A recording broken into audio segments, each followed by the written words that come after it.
Assalamualaikum warahmatullahi wabarakatuh. Halo semuanya, berjumpa kembali dengan saya Fikri Fauzi Makmur di channel Ilmu Padi Official, channel YouTube yang dibuat untuk kalian yang ingin belajar tentang bagaimana kehidupan, tentang bagaimana belajar materi PKN atau materi apapun itu yang berkaitan dengan kenegaraan atau kebangsaan dan seterusnya. Bagi kalian yang ingin memang belajar tentang wawasan kebangsaan, ikatan dinas, dan segala macamnya, silakan boleh mengikuti YouTube ini. Tentunya sebagai bentuk dukungan, jangan lupa di like, di komen jika memang ada materi yang dirasa tidak dipahami atau ingin belajar tentang apapun itu atau boleh ngasih masukan, silakan komen saja. Jangan sungkan untuk mengomentarinya. Kemudian jika memang dirasa ada materi yang tidak sesuai dengan yang kalian pahami, boleh di komen saja atau boleh langsung email ke saya. Dan jangan lupa jika memang berkenan, jika memang channel ini bagus, di like dan jangan lupa di subscribe juga. Oke. Nah, pada kesempatan ini kita semua akan belajar tentang kesadaran hukum warga negara. Di mana pada kesempatan ini kalian semua yang menonton ini akan belajar tentang bagaimana sih hukum di Indonesia dari mulai definisi, tujuan dan seterusnya. Oke, mari kita mulai saja materi kita. Ingat ya, materi kita garis bawahi itu tentang hukum. Ya, nanti yang tujuannya adalah untuk menentukan atau menghasilkan kesadaran warga negara Indonesia mengenai hukum. Karena memang pemahaman kita tentang hukum itu beragam ya. Jadi kita sepakati supaya kita tidak salah mengartikan hukum itu apa sih gitu ya. Terus fungsi hukum itu untuk apa sih gitu ya. Hukum dengan hukuman kira-kira sama atau beda? Hukum dengan aturan kira-kira sama atau beda ya? Nah, untuk lebih lanjut, mari kita lanjut aja ke slide berikutnya. Nah, baik. Di sini saya sudah buatkan ya, ada beberapa poin. Yang pertama dari definisi, kita akan mempelajari hukum dari segi definisi, kemudian dari segi tujuan dan segi fungsi hukum itu sendiri. Hukum secara definisi, ya kita mulai dari definisi dulu ya. Ini definisi ini saya ambil dari beberapa tokoh yang memang kemudian saya rangkum dan menghasilkan 4 indikator ini. Jadi sederhananya jika kalian ingin menghafalkan apa itu hukum atau esensi dari hukum, ada 4 poin sebetulnya ya yang saya pahami ya. Jika memang ada beda pendapat silakan. Wong toh perbedaan adalah suatu keniscayaan, jadi tidak mungkin kita sama terus ya, pasti ada perbedaannya. Nah, tapi di sini saya simpulkan ya dari beberapa orang tokoh di mana kesimpulannya adalah seperti ini. Hukum itu adalah pasti seperangkat aturan. Oke ya, hukum itu adalah seperangkat aturan dibuatnya oleh pemerintah ya, dibuatnya itu oleh pemerintah ya ini atau penguasa, sifatnya mengatur dan memaksa dan jika dilanggar akan mendapatkan sanksi atau hukuman. Nah, itu adalah definisi hukum. Jadi, jika kita buatkan paragrafnya, kalau ini kan per poin ya. Jika kita buatkan paragrafnya, maka silakan aja buatkan sendiri saja, tinggal tambahkan kata sambungnya di situ ya. Ini untuk memudahkan kalian untuk belajar memahami apa itu definisi dari hukum. Jadi sekali lagi hukum itu adalah seperangkat aturan yang dibuatnya itu oleh pemerintah atau yang berkuasa, kemudian sifatnya itu mengatur dan memaksa, dan jika dilanggar akan mendapatkan sanksi atau hukuman. Nah, kaitannya dengan sanksi atau hukuman ini ya tidak akan pernah muncul jika kita tidak melanggar hukum, ya begitu, atau tidak melanggar aturan. Oke, saya akan jelaskan dulu yang dimaksud hukum adalah seperangkat aturan. Jadi hukum itu sudah pasti seperangkat, ya gitu. Yang mungkin teman-teman semua di sini sudah paham lah seperangkat yang dimaksud adalah satu kesatuan ya. Itu yang dimaksud seperangkat. Jadi kalau hanya satu bagian itu bukan seperangkat. Jadi kalau cuma satu pulpen itu hanya satu ya, bukan seperangkat. Tapi kalau seperangkat alat tulis berarti kan di dalamnya ada pulpen, ada penghapus, ada tip X-nya, ada pensilnya, kemudian ada apapun itu yang berkaitan dengan seperangkat alat tulis gitu ya. Termasuk itu buku di dalamnya begitu. Nah, begitu pula dengan aturan. Gitu. Jadi aturannya tidak hanya satu aturan, tapi juga banyak poinnya tentang aturan itu sendiri. Contoh, ya kalian pernah tahu ya contoh aturan itu seperti apa sih? Ya, contoh aturan itu ya, contohnya ya, aturan itu adalah eh, menggunakan helm misalkan saat berkendara. Berkendara di mana? Di jalan raya.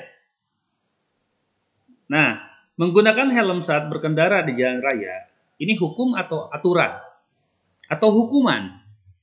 Oke, silahkan coba pikirkan dulu. Kira-kira menggunakan helm saat berkendara di jalan raya, itu hukum atau hukuman atau aturan ya? Coba pikirkan dulu sebelum dijawab ya. Ya, betul. Jawabannya adalah, ini adalah aturan. Ya, ini adalah contoh satu aturan. Oke ya. Nah, aturan ini yang kemudian aturan mengenai jalan raya ini ya, nanti akan ada aturan-aturan yang lainnya. Nah, kemudian aturan-aturan yang lainnya itu dirangkum menjadi satu, jadilah seperangkat aturan tadi. Nah, kita belum berbicara masalah hukum karena sekali lagi ya, kita baru mempelajari apa itu seperangkat aturan. Jadi, seperangkat aturan adalah gabungan-gabungan aturan yang telah dibuat begitu ya. Kalau hanya satu bukan seperangkat namanya, tapi satu aturan gitu. Contohnya apa? Tadi menggunakan helm saat berkendara di jalan raya. Oke ya, itu contoh dari satu aturan. Tapi yang namanya hukum bukan satu aturan, tapi beberapa aturan yang dirangkum dan kemudian dikatakan sebagai seperangkat aturan. Nah, apakah sudah dikatakan hukum apabila sudah menjadi seperangkat aturan? Oke, apakah sudah dikatakan seperangkat aturan? Apakah dikatakan hukum apabila sudah menjadi seperangkat aturan? Jawabannya adalah belum ya. Jawabannya belum. Karena apa? Karena definisi hukum harus ada apa? Harus ada sanksinya atau hukumannya. Gitu. Jadi jika hanya seperangkat aturan, tidak ada sanksi atau hukuman, maka aturan tersebut tidak bisa ditegakkan dengan baik. Karena apa? Karena sejatinya hukum itu memerlukan sanksi gitu loh. Tapi sanksi itu bukan hukum. Paham gak ya? Sekali lagi, sanksi itu bukan hukum, melainkan sanksi adalah konsekuensi dari adanya pelanggaran terhadap hukum. Sekali lagi, sanksi ya, di mana ya solusinya? Sini aja. Sanksi atau hukuman adalah konsekuensi dari pelanggaran hukum. Oke ya. Atau pelanggaran aturan. Oke ya. Jadi seseorang tidak akan pernah mendapatkan sanksi atau hukuman jika dia tidak melanggar hukum. Begitu. Sekali lagi ya, makanya di sini katanya itu adalah digunakan kata jika. Jadi kalau kalian tidak mau mendapatkan sanksi, maka jangan pernah melanggar aturan. Begitu. Maka tidak akan pernah mendapatkan sanksi. Karena tidak mungkin seseorang tiba-tiba mendapatkan sanksi gitu. Misalkan ada seseorang misalkan lagi di jalan, misalkan di perempatan seperti ini ya. Di perempatan seperti ini. Nah, dia lagi jalan sini. Dia pakai motor, ya di sini juga ada jalan ke sini. Begitu dan seterusnya ya. Nah, dia pakai motor, kemudian helmnya lengkap, SIM STNK-nya lengkap dan seterusnya. Posisinya lampu merah di sini. Kemudian ada polisi atau siapapun itu yang menghentikan motor ini, kemudian diberikan sanksi. Sanksinya adalah dipenjara seumur hidup. Maka si pemotor ini kan akan merasa bingung. Lah, kenapa saya ditangkap? Kenapa saya diberikan sanksi? Wong toh saya tidak melanggar, gitu ya. Nah, disitulah memerlukan adanya apa ya istilahnya itu penyebab kenapa seseorang mendapatkan sanksi. Jadi tidak akan pernah ada sanksi jika tidak pernah melanggar aturan, begitu. Ya. Jadi sekali lagi sanksi itu akan muncul apabila dilanggar. Apa yang dilanggar? Aturannya. Adapun aturan dengan sanksi, sekali lagi aturan, sanksi dan hukum itu adalah hal yang berbeda tapi sering berkaitan. Hukum itu di dalamnya ada aturan dan ada sanksi, begitu ya. Tapi aturannya tidak hanya satu, tapi seperangkat. Dan termasuk sanksinya pun tidak hanya satu, tapi juga seperangkat. Begitu. Oke ya? Sampai di situ. Nah, kemudian kita lanjut lagi. Saya hapus dulu. Oke. Nah. Kemudian di sini ada yang disebut dengan bahwa hukum itu dibuat oleh pemerintah atau yang berkuasa. Kenapa harus dibuat oleh pemerintah atau yang berkuasa? Nanti kita akan ada di slide berikutnya. Kemudian sifatnya mengatur dan memaksa. Nanti juga ada kaitannya dengan slide berikutnya. Jadi 2 poin ini akan dibahas di slide berikutnya ya. Oke. Nah, itulah definisi tentang hukum. Jadi sekali lagi, hukum adalah seperangkat aturan. Nah, yang dimaksud seperangkat aturan kalian sudah paham kan? Maksudnya seperti apa? Kemudian, hukum itu tidak hanya berbicara aturan, tapi juga berbicara sanksi. Dan hukum, di sini ya saya kasih penjelasan, tidak sama dengan hukuman. Karena apa? Karena hukuman adalah konsekuensi. Nah, di sini. Karena hukuman adalah konsekuensi dari pelanggaran hukum. Jadi hukum itu bukan untuk menghukum, begitu ya. Tapi hukum itu adalah untuk memberikan rasa keadilan. Nah, karena itulah hukum punya tujuan. Tujuan hukum adalah untuk memberikan rasa keadilan menurut teori keadilan, ya. Untuk mewujudkan keadilan. Itu salah satu teori yang mengatakan bahwa tujuan dari hukum. Tapi ada juga teori lain yang menyatakan bahwa hukum, ya, dari segi sudut pandang teori utilitas, menyatakan bahwa hukum itu tujuannya adalah untuk memberi manfaat. Manfaat untuk siapa? Masyarakat. Begitu. Itu kata teori utilitas. Jadi, teori keadilan menyatakan bahwa tujuan hukum adalah untuk mewujudkan keadilan, sedangkan teori utilitas adalah untuk memberi manfaat untuk masyarakat. Nah, begitu. Sedangkan, menurut teori gabungan itu teori apa? Gabungan dari keadilan dan utilitas, ya, menghasilkan bahwa teorinya itu mewujudkan keadilan dan memberi manfaat untuk masyarakat. Ya. Dan ada teori satu lagi berkaitan dengan tujuan hukum, bahwa hukum itu ya di sini punya tujuan untuk ketertiban dan ketentraman masyarakat.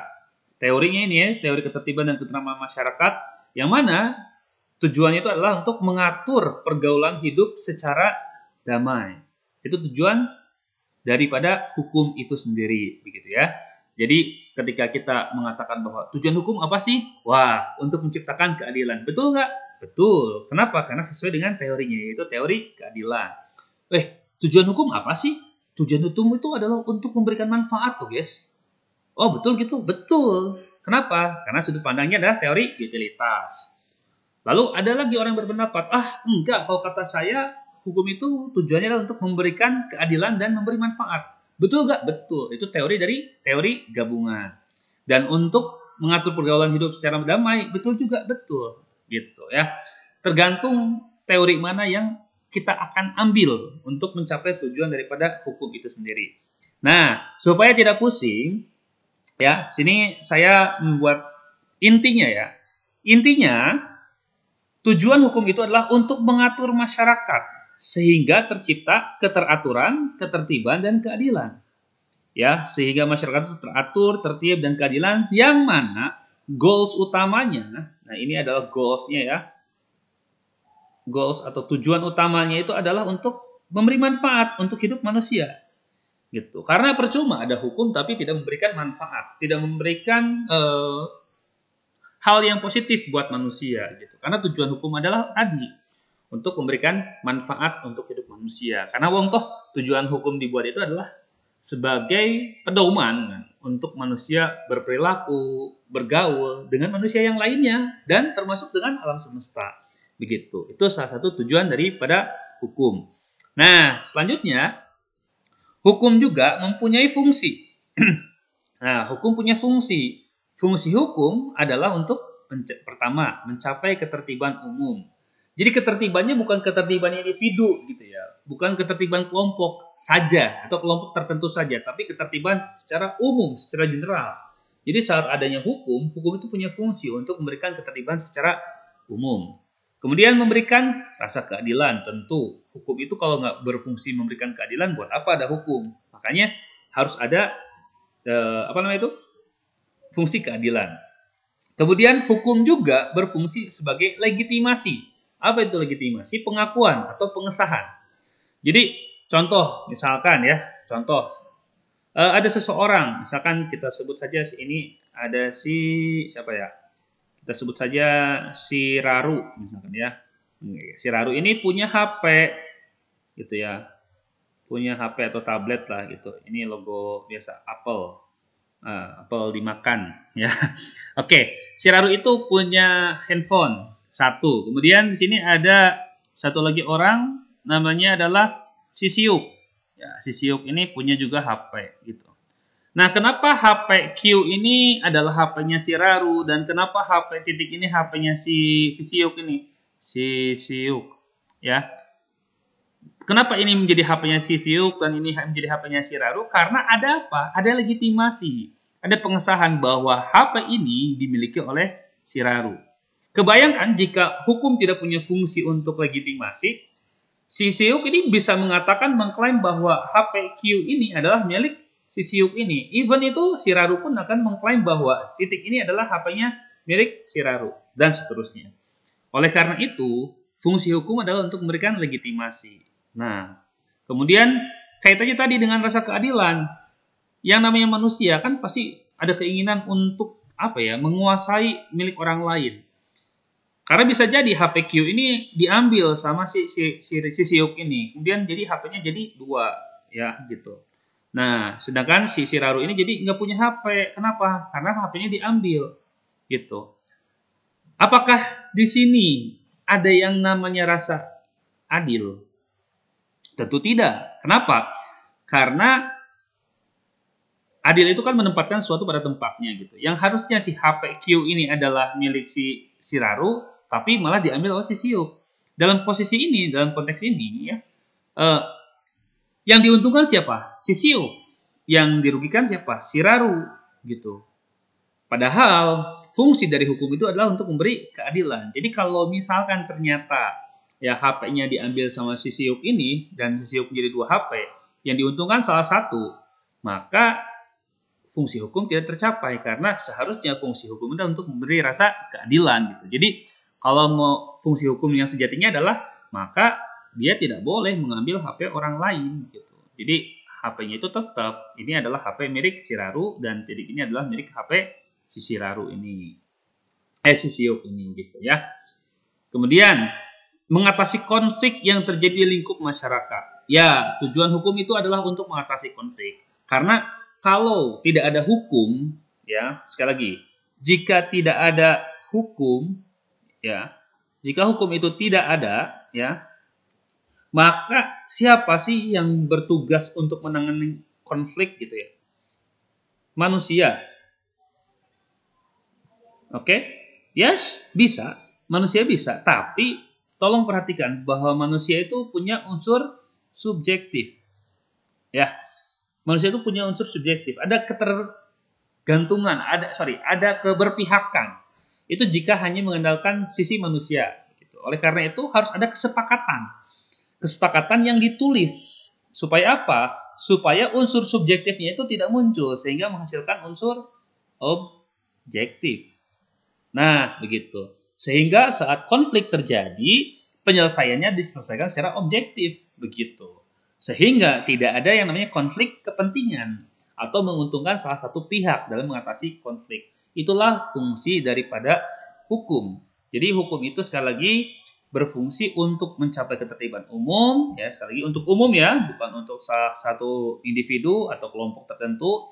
Untuk mencapai keadilan tadi sudah dijelaskan, untuk memiliki legitimasi atau pengesahan terhadap suatu hal yang berlaku di masyarakat, serta mengatasi konflik yang terjadi di lingkup masyarakat dengan penjelasan yang telah disampaikan tadi. Oke, untuk selanjutnya silakan tunggu postingan di Ilmu Padi Official berkaitan dengan hukum di chapter yang kedua. Jika memang masih ada yang ingin tanyakan, silakan boleh tanyakan di kolom komentar. Terima kasih.